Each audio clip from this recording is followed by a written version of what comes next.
Full Circle is sponsored by Circle City Annuity Source, providing advice with annuities, Social Security planning, and guaranteed income for life.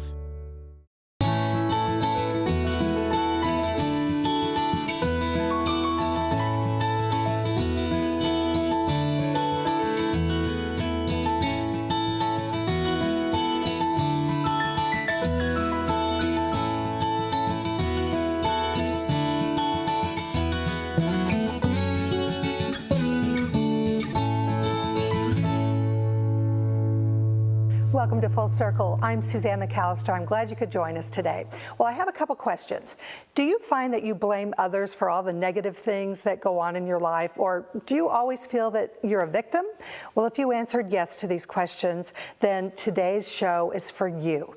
We have a guest today. Her name is Gia Renee. She is a radio talk show host. She's a motivational speaker, and she's also the author of this book called Real. It's a pleasure to have you on the program, Gia. Thank you for having me, Suzanne. I want to ask you why you named the book Real. Well, after prayer, he just told me just to be real in the book, to tell my story and have it relatable to other women. And thus the title came forth. So tell me a little bit about your story. My story, I am a native of Indianapolis here, and so coming up I was bullied in school, and that started to develop self-esteem issues, and then I became pregnant at 22 and had my daughter, and so I just kind of spiraled a little bit, wanted to do what I wanted to do, and then I gave my life to Christ when I was 26 years old, and thus my new life started. And did not know that I was going to be an author, but 3.5 years ago, I got the call to do the book, and it's here. And it's here. So when you look at your life before you gave your life to Christ and you look at it now, how has it changed for you? Oh my, like night and day. It changed because the Lord started to define who Gia was. It was no longer Gia defining Gia against the world status quo or against, my friends. And it was, looking up to him and saying, who am I, Lord? And I started to allow him to define who I am. And it's just been a roller coaster ride upwards. Well, and that's so encouraging because, there may be someone who has a daughter, or maybe they find themselves in the same situation that you were in. They were either bullied or they had a child very early in their life, and many people get stuck there. Mm-hmm. What would you say for someone that's like, wow, this is my story, and I'm just not getting real with myself? I would tell them to push. When I look back over my life, I started working at 14. I was a spoiled little brat, a mommy's girl and daddy's girl. And so, but one thing that I can look that has been consistent in my life, because I asked the question, I said, Lord, what have I been faithful to besides you? And he said, pushing. And I've pushed in my life. I've not allowed myself having a child out of wedlock, really early to stop me. I didn't allow the world to label me. When they label you, they limit you. So what I did was I pushed. Even in adversity, I had to continue to push, because if I didn't, no one else would have, pushed me. Sure. But, for some people, they want to push, but you talked about self-esteem earlier. Those self-esteem issues kind of put that roadblock in their way. How did you start to overcome some of your own self-esteem issues? Well, again, giving my life to Christ, I started to pray more and ask him to heal me of all the past demons. And then also I have a godmother, and she's a minister, and I thank God for her. She really would pray with me, then the prayer team at my church, just really getting real. And in that, I stayed in my shell for a while, but as a result of giving my life to Christ, there were women that embraced me and told me that I was beautiful, told me that I could move forward. And so it's just whatever the core people that are around you, begin to talk. There is someone that will listen to you. I think that's so important when we have mentors in our life, when we have role models in our life that can help guide us through and say, hey, it's okay, I've been there. But I think it's also a time when we need to take a look at the people around us, because sometimes the people around us are not encouraging, they're discouraging. Did you have to go through some of that sorting in your own life? Yes, I did. I really did. I had to decipher who was on my team and who was an enemy. And in that, I had to let some people go that I thought, would have been in my corner. But I asked God, I said, Lord, just allow me to let go. And I did. And once I did, that's when I, really started to see who I was. Instead of having the negative, always in your ear, you can't do this, or why are you thinking that, you want to do that? And so, yes, so I had to get around positive people. Yeah, and I think when we take ownership and not have our life always defined as being a victim, as I said earlier in the program, we can begin to empower ourselves. Yes. Did you find that you were sort of shifting from being a victim to being able, through your faith and through Christ, be able to stand up and know who you are? Oh, yes. I had to take a tally sheet, so to speak, and say, where have I put the blame? And then I looked back and it was somebody else's fault. It wasn't Gia's fault. But then the Lord said, you have to be real with you. And you have to take responsibility of some of the things that you have allowed in your life. And now you're grown. You can't continue to blame your parents. You can't continue to blame your friends. So now you have to take ownership of this so that you can move forward. Absolutely. Self-responsibility is a big thing to have come about in our life. Well, the book is called Real, and our guest is Gia Renee. We will be back with her after this.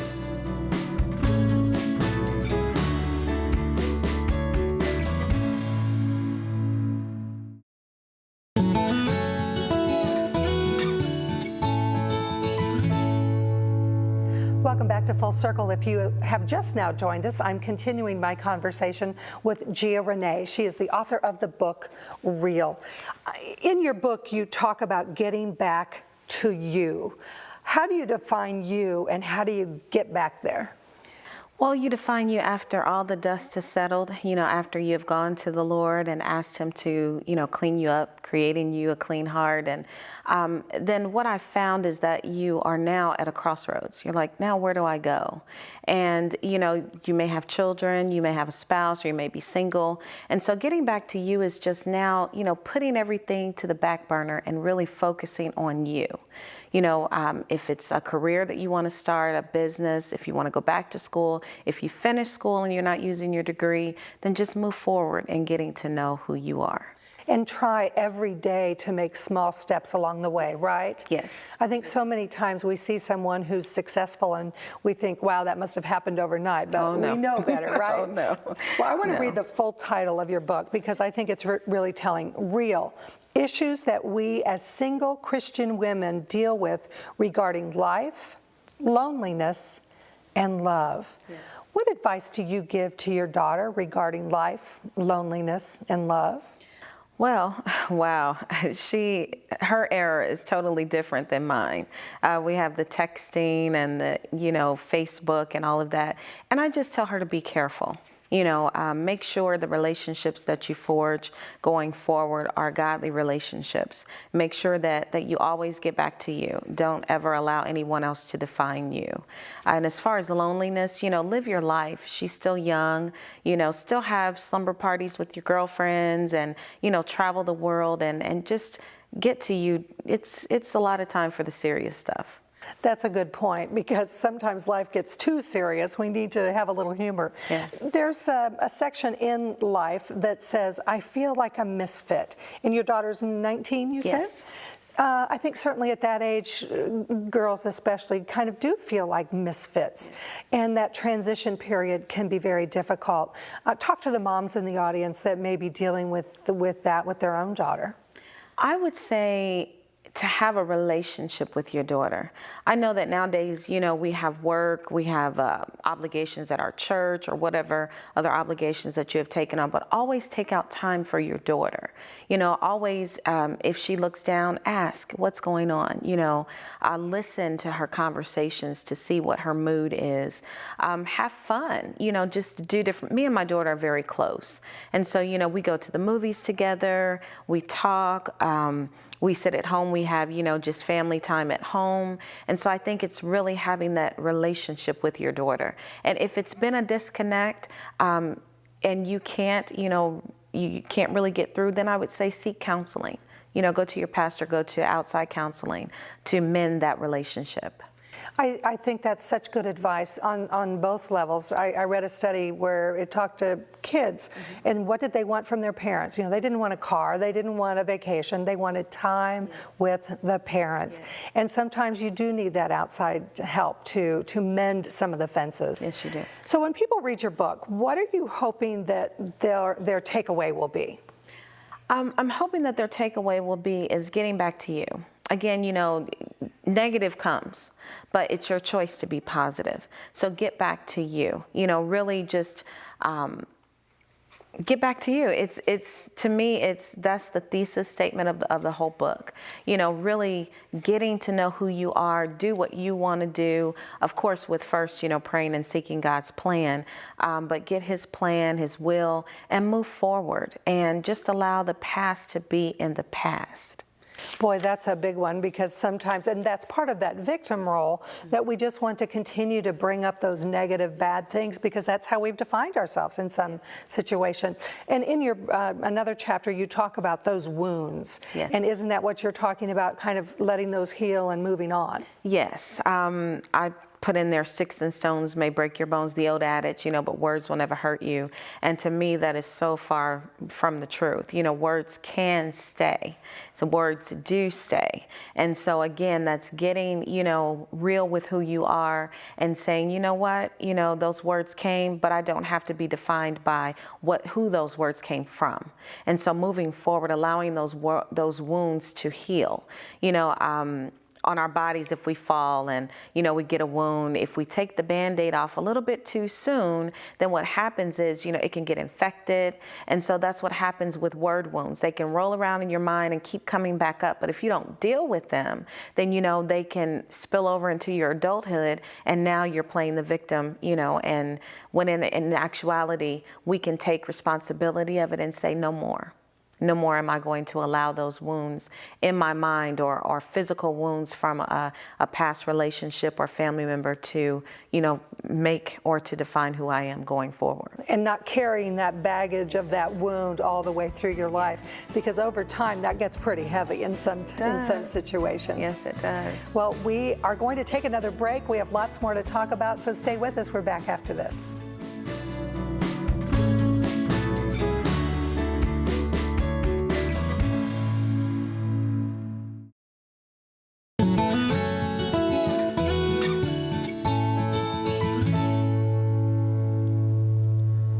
Perhaps you're interested in the book that we've been talking about on today's program. There's the website for our guest, Gia Renee. You can reach out to her and find out about all the things that she's involved in, because believe me, there are many things that she's doing. Before we move on to some of those other projects that you're involved with, Gia, in the book you talk about etiquette for women, something that I think we all need to hear, especially the younger the better. Give me a sense of why you included that, and what are some of the tips you have for us? Well, I included some of the dating etiquette in there because I've bumped my head too many times before, and just wanting to let women know that he who findeth a wife findeth a good thing and obtaineth favor from the Lord. And so I'm really seeing a rash of women nowadays saying, let me go out and find my husband, but that's not the way it's supposed to be. So I put those 10 points in there, and really with the social media now is really why I put the 10 points in there, to be careful and how you proceed in that. So give me an example or two of what you have in your book. What I have in there is, a lot of times you can say, oh, I met him on the internet, I'm just going to meet him for coffee or, for dinner. But you want to, let someone know where you're going, because in actuality, you don't know this person. And so, you want to do your history, look up the person, see, what's really going on with them. If you have mutual friends, consult with them first, but allow him to be the man. That's a good point, and it's all right here in your book. Yes. You're also involved in Project Diva. What's that all about? Project Diva is a program that was started in 2007 for women 9 to 18, and Diva stands for Determined, Insightful, Victorious, and Ambitious Woman of God. And so I teach them etiquette, job readiness, and life skills to prepare them for the world today. So are you concerned? I know I certainly am when I look on TV and we hear about these children that are misguided. They don't have a sense of themselves. They don't have a sense of where their future is, and they're getting lost in the shuffle. When you reach out to the students that you teach in Project Diva, do they come kind of exasperated or what? I just am so thrilled that you have such a project, because I think every young girl should go through that. Yes, they do. I've had 7 successful graduating classes. We have a 7-week program that goes throughout the year, and then we have a summer program that goes for 10 weeks. And at the end of the graduation, we really, we offer a purity ring. They go through a coronation. It is all, they're all dolled up. And one thing that I've found is it helps with their self-esteem. We talk about self-esteem throughout the program. We talk about if they're of working age at 14, summer jobs, how to get summer jobs. But yes, we do find some young women that come in, that have really been battered, whether it's through family or whether it's through their peers. And so we, help them along that road. Certainly in my counseling practice, when I was reaching out to some at-risk children, a lot of these young ladies that had this really tough attitude, that really was just that wall to protect a really soft side. Do you find that as well? Yes, I do. One student that stands out in my mind, she came in with a very hardcore, just walls up everywhere. And by the end of the program, she really opened up and let me know why. That was her defense mechanism, because she had been bullied in school. She was having issues at home with her family. And so that was her way of saying, no, I'm not going to let you in to hurt me, anymore. But through the program, she started to soften up, and she gave her life to Christ. And she still texts me to this day asking me, how am I doing? And, we stay in contact. So let's go back to what you said in the very first segment of the program, where you gave your life over to Christ when you were 26. Yes. If you had not done that, could you imagine what your life would be like now? I don't know. I'm not sure. Sometimes I don't even want to think about it. But probably still on that slippery slope going down, not knowing who I am, continuing to blame everyone for actually my mistakes, but playing the victim.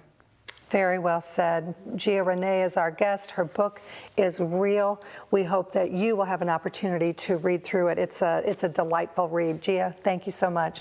And best of luck, and God bless you. Thank you. God bless you. Well, we are back with a song called It's Just Life after this. Musical Showcase is brought to you by Flannery & Buchanan, helping families tell the story of their loved one's life. Musical Showcase is brought to you by Flannery & Buchanan, helping families tell the story of their loved one's life. We are back, and it was so delightful to be able to have the opportunity to talk with Gia Renee on today's program. I think her guidance in being able to say, leave those mistakes behind and move forward in faith. Things can happen in a very positive way if you do that. Her website is up on the screen, so if you would like more information about her book or the various projects that she has been involved in. And we'd also like to hear from you. We love to hear from our viewers. We love to get feedback, and if you have a special idea of a musician to include in our musical segment, we'd like to hear that as well. Well, speaking of music, we have Tim Wright here, and he wrote a song called It's Just Life, and I think that's so appropriate for our conversation today. Well, I'm Suzanne McAllister, and I will see you next time, full circle. Enjoy the music. You